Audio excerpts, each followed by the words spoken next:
Boa noite, irmãos. Paz do Senhor. Só começar a gravar aqui. Bom, primeira coisa, você deve estar achando estranho me ver assim, né? Difícil, né? Geralmente eu venho mais à vontade, acho que essa é a palavra mais correta. Só que assim, minha avó, ela não entendeu muito bem essa questão de que agora é pastora, então, mas você não usa o terno, você só usa roupa assim, você não parece pastor. Então, eu passei o link da igreja que ela estava assistindo, agora quando ela for me ver, ela vai ver como está de terno. É mais para ela agora. Bom, vamos dar a continuidade. Obrigado. Vamos dar a continuidade do nosso estudo do Evangelho de Mateus. E hoje a gente vai continuar a passagem que a gente tinha estudado na semana retrasada. Vamos ler a sequência dela. Para isso, vou pedir para os irmãos abrirem em Mateus capítulo 21. E nós leremos a partir do verso 12. Então, do 12 até o 17. Mateus 21, do 12 até o 17. Diz assim a palavra do Senhor. Jesus entrou no templo e expulsou todos os que ali vendiam e compravam. Derrubou as mesas por cambistas e as cadeiras dos que vendiam pombas.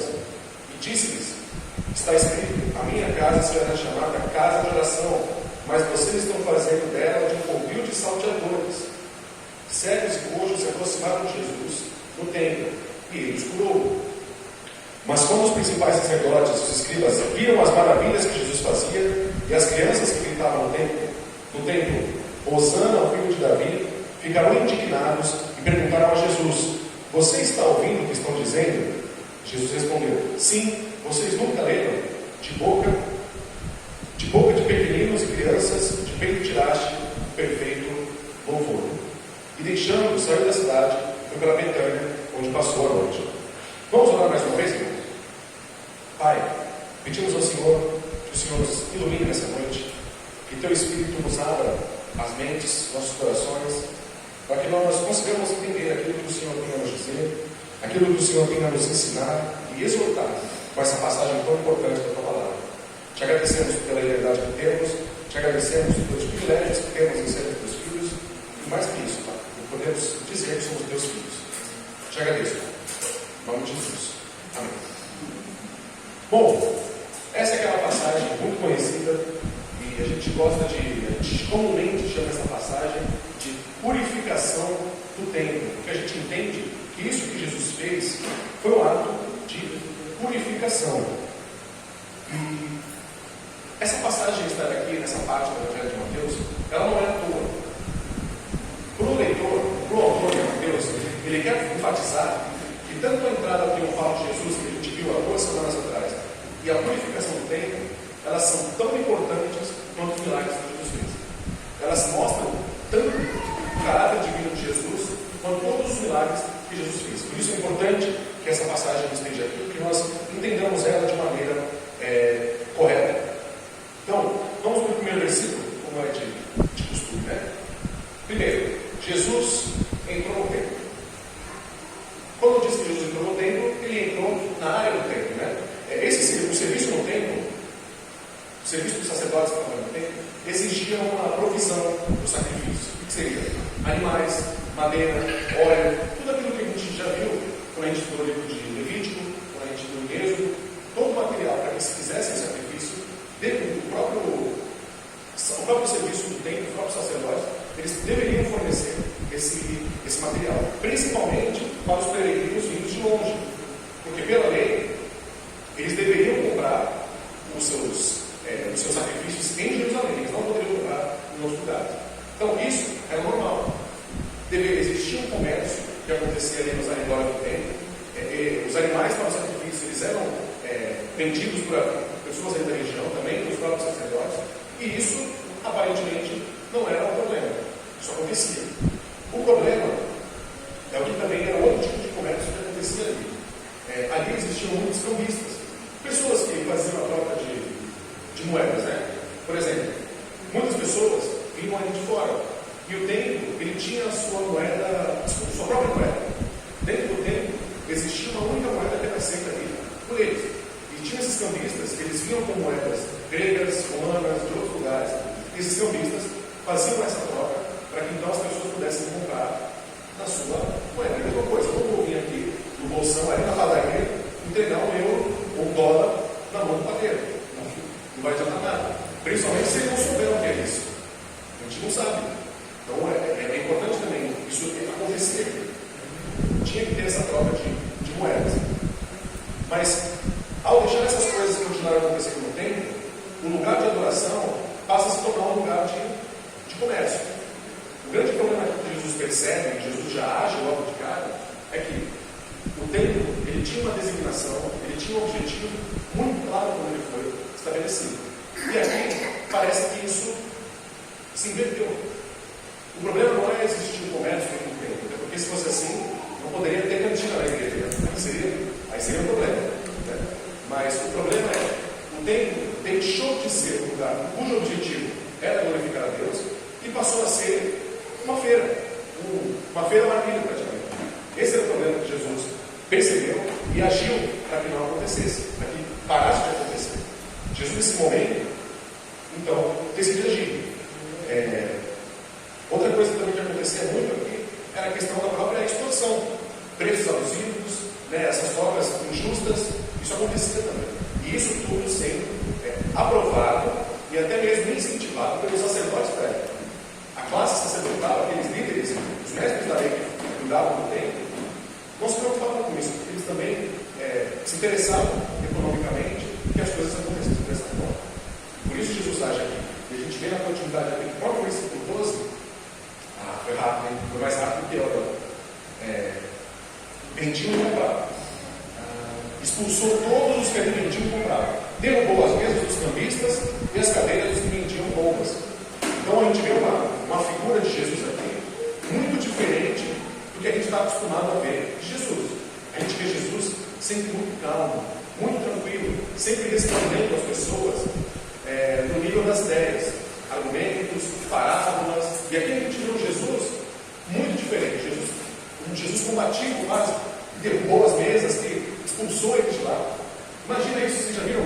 Até já que não teve, né? Na minha antiga igreja tinha todo ano, não sei por que faziam isso. Tinha uma peça de Natal, no Natal ainda, em que faziam a encenação de Jesus purificando o templo. E aí sempre era uma briga para ver quem era ser Jesus.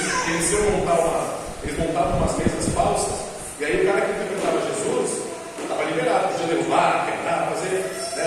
Os adolescentes sempre queriam fazer o papel de Jesus nessa peça, porque realmente é uma postura muito diferente de Jesus. Nesse caso, a gente consegue perceber aqui no próprio Jesus algo. Caramba, obrigado, amigo. Não vou nem mexer, não. Deixa. A gente vê em Jesus algo que só ele poderia ter feito aqui. A gente chama esse conceito aqui, a gente chama essa atitude de Jesus de ira justa. O que seria uma ira justa? A gente fala, né? A gente tem uns versículos que a gente fala muito, mas a gente não entende o conceito. Existe um versículo que é muito mal dito por aí, né? Que é o irar, irei, mas não pequei. Mas tem outras pessoas que dizem que a própria ira em si já é um pecado. Como é que eu posso irar e não é um pecado? Se a ira já é um pecado? Como é que essas duas coisas se encaixam? Esse texto ele parece demonstrar isso para a gente. Existem alguns tipos de ira que são justas. Por quê? Porque é uma ira contra o pecado. Quando eu vejo algo pecaminoso acontecendo, eu posso me irar. Por exemplo, eu já fui assaltado inúmeras vezes. Tipo assim, pelo menos umas 10 vezes eu já fui assaltado, tipo assim, sempre perto da casa dos meus pais. O pessoal sempre falava que meus pais moram no canal 5, ou na praia. Eu só fui assaltado lá. Moro em São Vicente hoje, já frequentei lugares assim, igrejas do Zona Noroeste, lugares assim que teoricamente são mais perigosos, as pessoas dizem, mas eu sempre fui assaltado ali perto de meus pais moram até hoje. Sempre. E eu sempre sentia a ira, né? Porque você, poxa, você, né? Quando eu era criança, então assim, eu ganhei um celular, eu ganhei um dinheiro ali, e aquilo era tomado. Você sente uma ira. Essa ira, por incrível que pareça, ela é justa. Porque você está irado com algo errado, um pecado. O pecado de outra pessoa que está te deixando irado. Agora, a partir do momento que você faz algo em relação a isso, você está irado. E você evita o mal com o mal, aí você pecou. Jesus, nesse caso aqui, agiu com ira, mas é uma ira justa. Uma ira que, nesse caso especificamente, só ele poderia ter feito isso. A gente vai falar disso mais quando chegar no final, mas Jesus, quando ele derruba aqui, quando ele purifica o templo, ele representa o juízo final para essas pessoas. Essa ação que Jesus está fazendo no templo é uma forma de mostrar para eles que se eles não mudarem os seus caminhos, que se eles não mudarem a sua forma de procedimento, haverá uma ira eterna para eles. A pequena ira de Jesus aqui reflete isso no futuro. Então a gente chega no versículo 13, que diz: e disse-lhes, está escrito, a minha casa será chamada casa de oração, mas vocês estão fazendo dela um covil de salteadores. Essa primeira fala aí que ele diz, né, que a minha casa será chamada casa de oração, ela vem lá de Isaías 56. Eu vou pedir para você porque é só uma. Se quiser, não. Vem lá de Isaías 56. E Isaías, ele olhava para o templo, em que o templo seria chamado uma casa de oração. Mas agora, o templo não é mais esse lugar de oração. O que esse texto está mostrando para a gente? Esse versículo está dizendo que o templo, Isaías viu o templo como sendo uma casa de oração. Ele viu que o templo poderia ser chamado novamente de uma casa de oração, mas isso não estava acontecendo na época que Jesus estava presente. Isso é um problema. O templo não estava cumprindo o seu propósito inicial. E outra coisa também, quando ele coloca nesse covil de salteadores, ele está fazendo uma referência a Jeremias 7:11, que fala justamente sobre a futilidade de uma reverência muito acima do normal e também a perversidade. O que isso quer dizer? Vou explicar em termos mais simples para a gente pensar. A gente pode correr em dois erros quando a gente fala das coisas de Deus. Ou a gente tem uma reverência supersticiosa. O que seria uma reverência supersticiosa aplicando nos nossos dias de hoje? Isso é fácil. Não vou subir no altar, né? Não vou subir no altar porque é santo. Isso é uma reverência supersticiosa. Você está demonstrando uma reverência, mas com algo que não é importante. E outra coisa que pode acontecer também é a perversidade que desonra. O que seria uma perversidade? Uma pessoa vir aqui em cima e falar heresias, dizer que Jesus não é Deus, o Espírito Santo não é Deus. Então, nós precisamos tomar cuidado com essas duas coisas em relação às coisas de Deus. Nós não podemos ser supersticiosos com coisas fúteis, mas também não podemos ser negligentes com as coisas que são desonrosas a Deus. E o que estava acontecendo aqui no templo era justamente isso. Existia uma reverência supersticiosa. A gente vai ver isso no decorrer, porque eles acreditavam que estavam seguindo a lei de maneira correta, né? Até Jesus vai acontecer uma situação aqui na continuidade desse capítulo, né? E eles vão questionar Jesus, eles vão bater de frente e com coisas que eram puras superstições. Eles eram supersticiosos com coisas que não importavam, mas também eram perversos a ponto de desonrar a casa de oração de Deus ali, naquele momento. Isso é importante. Outra questão também. O templo, novamente, o templo não estava cumprindo o seu papel ordenado por Deus, de testemunhar as nações. Mas como o primeiro templo, ele se tornou o principal símbolo da crença de que Deus ia proteger o seu povo, independente do que acontecesse, independente da condição do povo. Isso é uma coisa também problemática dentro da percepção dos mestres aqui e das pessoas com quem Jesus está agindo ali. O templo, sendo, vamos lembrando que a gente já falou muitos tempos atrás, quando a gente viu Deus chamando Abraão. Quando Deus chama Abraão, ele chama Abraão com o propósito de fazer dele uma nação, que a nação dele seria uma nação de sacerdotes, e eles levariam Deus para as outras nações. Eles deveriam ser uma nação de sacerdotes para as outras. O povo de Israel era o povo escolhido de Deus para fazer com que todos os outros povos do planeta conhecessem a Deus. Era assim que deveria ser.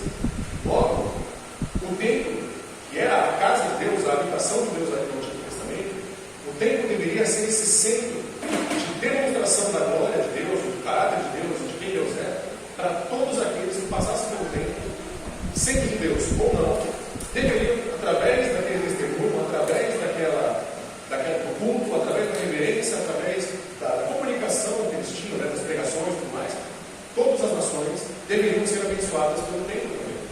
Só que isso não está acontecendo. O templo deixa de ser esse lugar e passa a ser então um lugar de negócios, passa a ser um lugar, um centro nacionalista. O povo judeu tinha muito nessa época essa ideia de que Deus ia protegê-los, Deus ia cuidar deles, independente de como eles estivessem. Eles eram um povo eleito, então eles não podiam ser destituídos da presença do Senhor, eles não podiam ser tirados dessa família, desse corpo que pertencia ao reino de Deus. E isso mostra que, justamente por isso, o templo seria destruído. Pode colocar para mim, no capítulo 24 de Mateus 24, 2. Talvez eu demorar um pouco para a gente tirar essa passagem, mas como a gente já tem a história completa, a gente consegue ver o que aconteceu para chegar no capítulo que a gente está e o que vai acontecer. Ele, porém, lhes disse: vocês estão vendo todas essas coisas, em verdade lhes digo, não ficará aqui pedra sobre pedra que não seja derrubada. O que Jesus está falando aqui? Do templo. O templo seria destruído. O templo seria completamente destruído, justamente porque não estava cumprindo o propósito pelo qual foi criado. Mas essa ação de Cristo, além de demonstrar isso, ela tem um outro aspecto. Jesus diz que ele mostra a purificação, mostra que o templo seria destruído, mas existe uma promessa aqui, meio que implícita, de que assim como esse templo foi destruído, haveria um novo templo que seria construído. E eu pedi para você, para colocar em João, capítulo 2, a gente vai ler do 19 ao 22. Jesus lhes respondeu: destruirão este santuário em 3 dias eu levantarei. Os judeus responderam: este santuário foi edificado em 46 anos, e você quer levantá-lo em 3 dias? Ele, porém, esqueceria o santuário do seu povo. 2. Quando, pois, Jesus ressuscitou dentre os mortos, os discípulos dele se lembraram que ele tinha dito isso, e que na Escritura e na palavra de Jesus. O que Jesus está dizendo é: essas pessoas estão preocupadas com esse templo físico, estão preocupadas em tirar lucro dessa situação, quando na verdade, quando ele faz isso, quando ele purifica o templo, é até uma forma de mostrar para aquelas pessoas que ele é o templo, não há mais necessidade daquilo. Ele é esse templo que será destruído, mas que será reerguido depois de 3 dias. Isso é importante. A gente vai falar mais no final disso. Coloca para mim, por favor, versículo 14.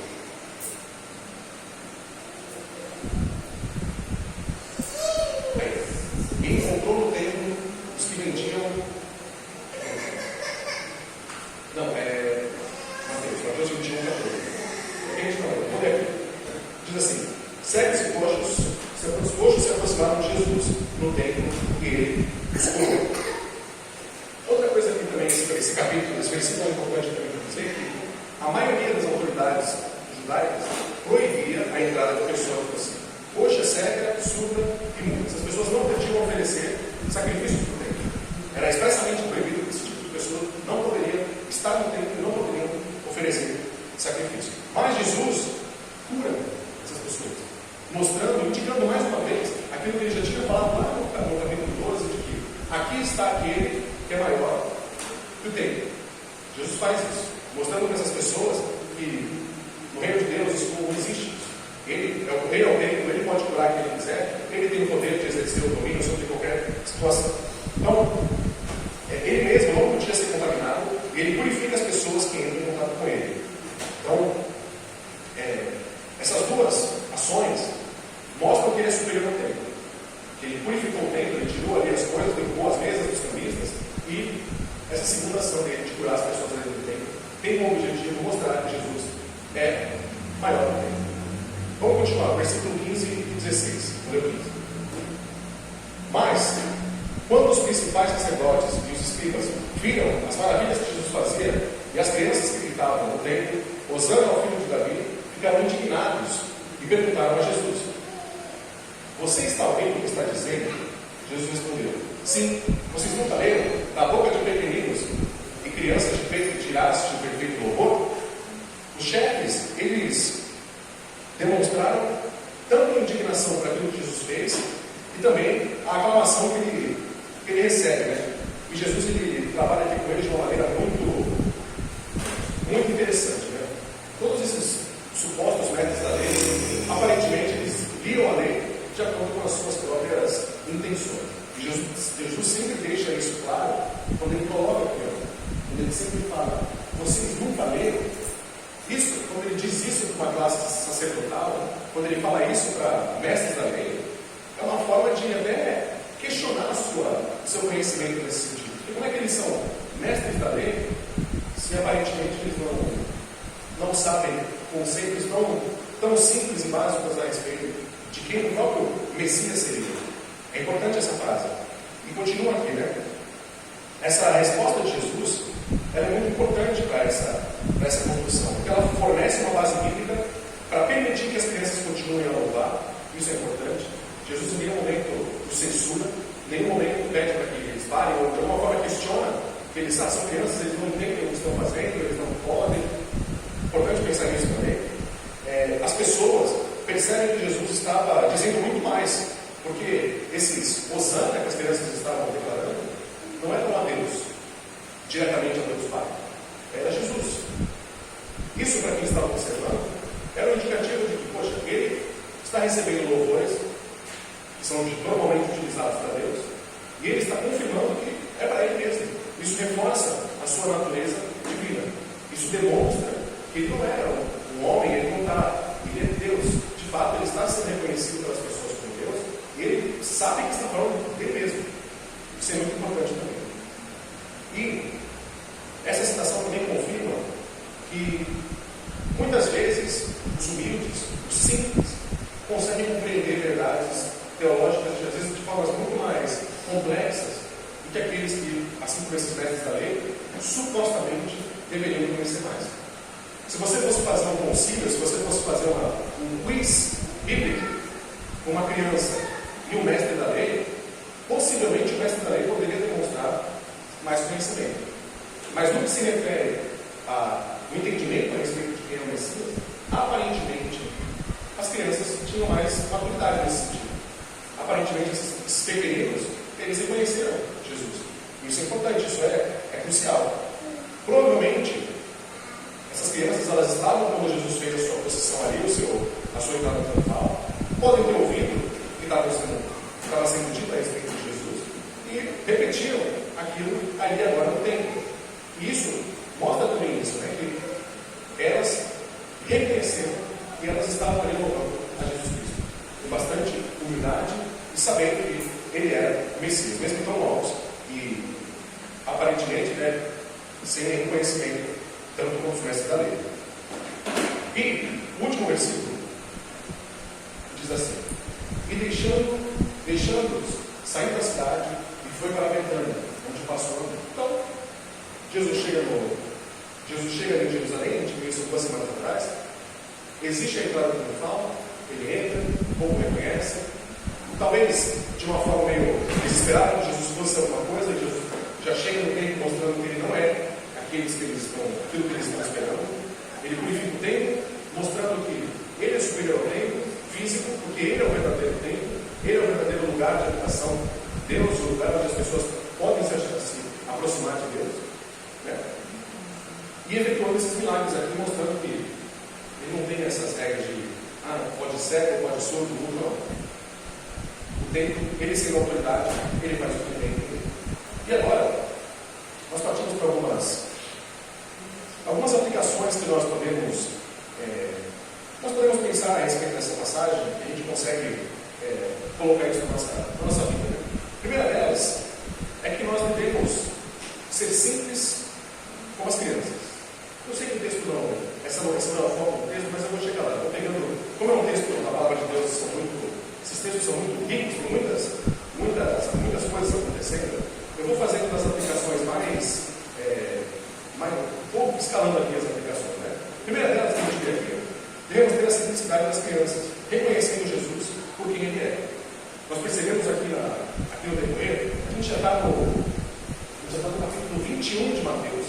A gente já viu, tudo bem que nós somos privilegiados, porque somos leitores de uma obra já finalizada, então para a gente é muito mais fácil entender que começou, prosseguiu e se concluiu, pelo menos a parte literária da história. Né? Mas é importante a gente pensar nisso, né? Desde que Jesus nasceu até agora, e aqui a gente vendo aqui essa destruição do tempo, né, essa purificação do tempo, isso aqui é mais ou menos uma semana pelo menos antes de Jesus ser crucificado. Já estamos muito próximos da crucificação de Cristo aqui no livro de Mateus. E ainda assim, há pessoas que estão questionando a sua autoridade, questionando se de fato ele é o Filho de Deus ou não, se ele é o Messias que foi prometido ou não. Mas mesmo assim, nós vemos também outras pessoas, aqui no caso representadas pelas crianças, né, que entendem isso, que na sua simplicidade e na sua humildade natural, não ficam preocupadas com as questões políticas, com as questões sociais, porque Jesus ele tinha que ser um militar, Jesus tinha que ser um sábio. Eles não estavam preocupados com isso. As crianças, na sua humildade, na sua simplicidade, entenderam quem Jesus é. Isso eu percebo que falta um pouco em nós. Eu percebo que a gente fala porque vocês acabam morrendo nesse mesmo erro, né? A gente olha para Cristo, a gente olha para as coisas de Deus com muita frieza, com muita tecnicidade, sabe? Principalmente quando você começa a estudar as coisas da Bíblia e a fundo nos temas bíblicos, existe um risco de você, de repente, ver as coisas com uma certa, como se fosse um instrumento de trabalho, quase. Porque encontrar os versículos, os textos, as interligações e tudo mais. E às vezes essa simplicidade que faz você lidar com a palavra de Deus de uma maneira amorosa, entender que ela é sim uma palavra que precisa de um estudo debruçado, mas ela se comunica conosco de maneira simples, e que mesmo que você não tenha um aparato teológico para estudar a palavra de Deus, é o Espírito Santo que faz você compreender as passagens. E isso é o que a gente mais precisa ter. Até porque a gente citou alguns nomes aí no decorrer da EBD, mas um dos maiores entendedores da Bíblia, de todos, entendedor, que não sabe porque agora já está morto, mas até pouco tempo atrás estava vivo, né? É o Jô Soares. Jô Soares é um homem que, teologicamente falando, conhecimento, ele sabe a Bíblia de cabo a rabo. Ao ponto de, quando entrevistados ali, não cristãos, iam falar com ele sabia os versículos de cor, salteado, ele entendia profundamente a Bíblia. Mas ele não era um convertido. Ele não era um cristão. O que faltou? O que faltava ali? Para que ele pudesse aplicar aquele conhecimento todo à sua vida. A atuação do Espírito Santo. Então, essa simplicidade, essa humildade que nós devemos ter de reconhecer Jesus por quem Ele é, de reconhecê-lo através da própria Escritura, com a iluminação do Espírito Santo, é uma coisa que a gente pode tirar desse texto. A gente pode aplicar as nossas vidas. Buscar a Deus, conhecer a Jesus Cristo através da sua palavra, com o direcionamento do Espírito Santo. Outra coisa que a gente pode tirar aqui desse texto é que nós devemos deixar a hipocrisia e as máscaras de lado. Uau, como assim? Nessa mesma passagem a gente vê que os sacerdotes, eles tinham uma obrigação para com o templo de preservar os sacrifícios, preservar a ordem do templo, tudo aquilo que deveria ser feito, preservar a lei da maneira correta. E a gente percebe que isso não acontecia. Os sacerdotes aqui, eles incentivavam essa espécie de mercado negro ali rolando, eles incentivavam isso, porque eles lucravam com isso, e eles tinham percepções equivocadas a respeito da lei. Porque o coxo já não pode vir, aquele que é cego não vem. Entende? Percebam o quanto eles, até mesmo no tratar deles com Jesus Cristo, não só nessa passagem, mas em outras passagens, né? Eles eram. Jesus fazia milagres, eles achavam ruim. Aqui aconteceu a mesma coisa. Jesus curou, eles acham ruim. E é uma hipocrisia sem tamanho. Como algumas coisas eles acreditam que devem seguir e outras não. Nós, como servos de Deus, como filhos da luz, nós não podemos agir com essa hipocrisia. Nós não podemos ser pessoas diferentes em lugares podemos agir com diferença em relação à nossa própria fé. Isso é importante, nós não podemos ter máscara, nós não podemos ter a máscara de cristão. Estou aqui na igreja, ou no caso desse sacerdote, né? Estou aqui desempenhando o meu trabalho sacerdotal, então aqui eu sou um homem da lei, eu sou um homem que preza pela verdade, que preza pelo cumprimento da lei de Deus, mas em off estou negociando com os cambistas ali do templo, estou interessado que a atividade comercial ali fique cada vez mais intensa, porque eu também tenho proveito disso, para a hipocrisia. E nós, como cristãos, somos diariamente tentados a sermos hipócritas. Infelizmente, porque a nossa sociedade, ela não é cristã. Então, você estar aqui hoje na igreja, é fácil você ser crente. Porque aqui é um ecossistema todo trabalhado para que você seja cada vez mais cristão. Porque você tem a pregação, você tem louvor, você tem os assuntos aqui, geralmente são assuntos bíblicos. É fácil, é legal ser cristão na igreja. Mas quando você vai lá fora, você percebe que o ecossistema ele quer fazer o contrário. Ele quer fazer com que tudo isso que você aprendeu aqui, tudo que você vive enquanto cristão, isso está errado. O certo é agir com roubagem. Isso acontece nas igrejas, acontecia aqui no templo e acontece no nosso coração mesmo. Essas dúvidas acontecem no nosso coração. Nós somos todos os dias tentados com a hipocrisia. Cristo nos chama para sermos íntegros. A palavra integridade, já falou isso bastante, né? A palavra integridade, ela diz respeito à sua inteireza. Você é um ser humano inteiro. O que quer dizer? Quando eu digo que a Bíblia ela é íntegra, o que quer dizer? Significa que ela por completo é a palavra de Deus. Então, se eu pego um texto de Cantares, de Juízes, né, que é só matança ali aparentemente, e eu vejo aqui no Evangelho, tem Jesus Cristo falando, o que tem mais peso como palavra de Deus? Os dois, que a Bíblia é íntegra, ela é a palavra de Deus por completo. Então, o que seria uma pessoa íntegra? Ela é uma pessoa, é a mesma pessoa em qualquer lugar. Ela não tem dupla personalidade. Ela não tem uma postura na igreja e uma postura no mundo. Não é assim. Esse texto mostra que esses sacerdotes não estavam agindo com essa integridade. Eles eram homens que cambaleavam de acordo com seus interesses. Quando convinha ser um homem da lei, eu sou um homem da lei. Mas quando me beneficiava, eu posso negociar. Então é crucial para a gente entender isso. Nós vemos esses homens aqui fazendo isso, e a gente acha um absurdo, né? Mas isso acontece conosco. Todo dia nós somos tentados a agir dessa forma. Uma outra aplicação é que existe uma ira justa nesse sentido. Né? Jesus estava aqui demonstrando uma punição escatológica. O que isso quer dizer? Jesus estava aqui personificando um julgamento que viria para o povo judeu no futuro. Quem estudou até Apocalipse, a gente falou sobre isso quando a gente estava estudando ali sobre o milênio, sobre a tribulação. Né? Haveria um tempo em que o povo judeu ia pagar essa ira a Deus. E essa ação de Jesus Cristo demonstra isso também. Existe uma ira justa e que ela aqui estava sendo demonstrada de maneira muito menor com aquela que estaria por vir. E uma outra questão aqui também a respeito da ira justa, como eu falei bem no começo, nós muitas vezes sentimos a ira com situações que acontecem na nossa vida, no momento onde a gente se sente injustiçado, ou quando as coisas acontecem de formas que a gente não planeja, mas a ira que Jesus demonstra é uma ira justa, é uma ira contra o pecado. Nós, como servos de Deus, nós podemos nos irar assim contra o pecado, tendo como base a palavra de Deus. Eu não posso me irar com algo supondo que seja um pecado que eu condeno, mas eu tenho que ver o que a Bíblia de fato me diz. Então, a ira, ela faz parte. Quando a gente estudou na EBD sobre os atributos comunicáveis de Deus, a ira faz parte deles. Deus ele tem uma ira, a ira mais justa de todas, o único que pode se irar de maneira 100% justa. Porque o nosso coração, por mais que a gente se ire, o nosso coração ele é humaniante, ele é errante por natureza.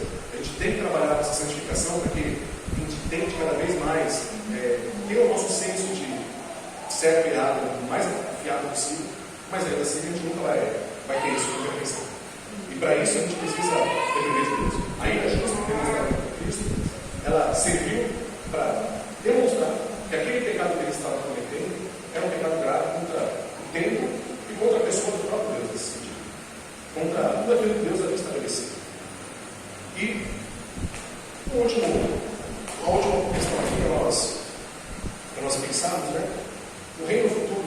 está próximo. E o templo, esse templo que a gente caracteriza aqui, ele foi destruído.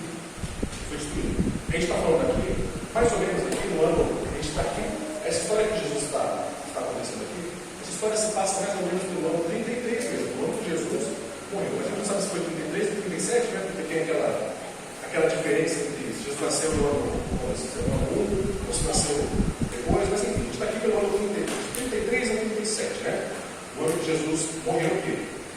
Nessa passagem aqui, faltam poucos dias para que Jesus seja crucificado, né? E o templo, ele foi destruído no ano 70. Os romanos destruíram o templo, porque os judeus se rebelaram, fizeram independência, houve várias situações ali, e os romanos então aniquilaram o templo. E o templo hoje se encontra destruído, não tem mais templo em Jerusalém. No lugar desse templo, hoje encontra-se uma mesquita islâmica. Porque no passado, teve as cruzadas, muitas guerras entre cristãos, judeus, muçulmanos, e hoje, no lugar onde o templo de Salomão foi construído, foi destruído, Herodes construiu um segundo templo, que foi destruído também. Esse templo nunca mais foi reconstruído, e hoje, no lugar dele, nós temos uma mesquita islâmica. Por que isso é importante para a gente pensar? Deixei essa aqui por último, eu acho que é para a gente sair pensando nisso, né? Nós, como cristãos, entendemos que a nossa passagem aqui na Terra, o nosso período aqui, é uma passagem. O verdadeiro reino pelo qual nós vamos, o reino que nós vamos fazer parte, é o reino eterno, o reino de Cristo, né? E quando nós vemos o Apocalipse, há uma profecia de que as coisas só vão começar, de fato, o fim dos tempos, né? Vai começar a acontecer, Jesus vai reinar de fato, quando tivermos um templo reconstruído. E, aparentemente, isso não está próximo de acontecer. Mas precisamos orar por isso. Só Deus sabe o dia, só Deus sabe o momento, mas nós estamos, como seus servos, esperando que esse dia chegue. Então, esse texto também mostra isso, que existe um propósito no futuro para o tempo. E isso é importante também da gente pensar. Nós somos muito desligados com essas coisas. Antigamente as igrejas eram mais preocupadas com isso. Quando a gente falava de Apocalipse, de livros templos, as igrejas voltavam. Hoje em dia não é mais tão legal falar disso. As pessoas preferem mais falar do hoje. Talvez daqui a um ano no máximo, mas fim dos tempos é muito tempo. Fim dos tempos, a eternidade, é tempo demais para ficar pensando. Deixa que quando acontecer, vai acontecer. E esse texto mostra que nós devemos ter essa preocupação. Então, para a gente fechar, lembre-se dessas coisas, irmãos. Nós precisamos ser simples como as crianças. Vou recapitular.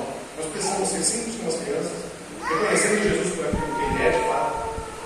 Nós precisamos deixar a nossa hipocrisia de lado, sendo de fato pessoas íntegras, preocupadas com o verdadeiro Evangelho, sem variação sem alterar o que é certo e o que é errado, de acordo com as minhas próprias vontades, com os nossos interesses.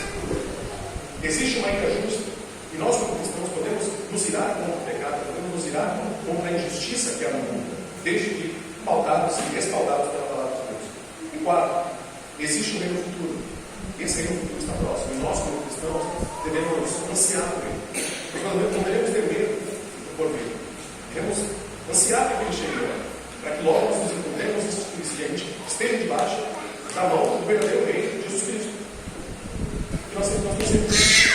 Amém? Vamos orar para nós terminarmos o nosso momento de culto.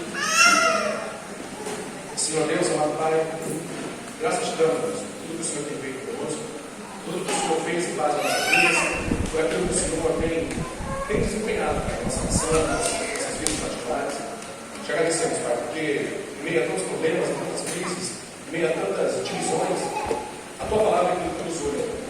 Que nós, como Teus filhos, busquemos sempre priorizar a busca pelo Teu reino, um entendimento claro a respeito de quem o Senhor é, uma busca simples e humilde, compreendendo que nós não temos a menor capacidade de, por nós mesmos, sermos tornados agradáveis ao Senhor. Só por Jesus Cristo podemos ser agradáveis ao Senhor. Que nós busquemos isso, que o Espírito Santo nos direcione, que o Espírito Santo nos guie, que as nossas decisões, as nossas ações, as nossas preocupações e até mesmo as nossas dúvidas, os nossos problemas, sejam todos direcionados pelo Teu Espírito Santo. Sejam todos guiados pelo Teu Espírito Santo para que nós passemos por todos os momentos da nossa vida, dependendo vontade, Pai, não prevaleça acima de tudo. Te agradecemos por mais esse culto, te agradecemos pelo privilégio de estarmos reunidos enquanto irmãos em Cristo, reunidos enquanto servos, dos filhos, e isso para nós é um privilégio. Que nós sempre lembremos desse privilégio. Enquanto muitas pessoas, assim como nós vimos no momento missionário, muitas pessoas não têm esse privilégio, muitas pessoas, infelizmente, não têm a mesma liberdade que nós para cultuar o Senhor. Essa liberdade não seja barata para nós. Isso seja um motivo de gratidão, alegria e força para que nós continuemos cada dia mais buscando o Senhor e o Senhor é. Te agradeço, Pai.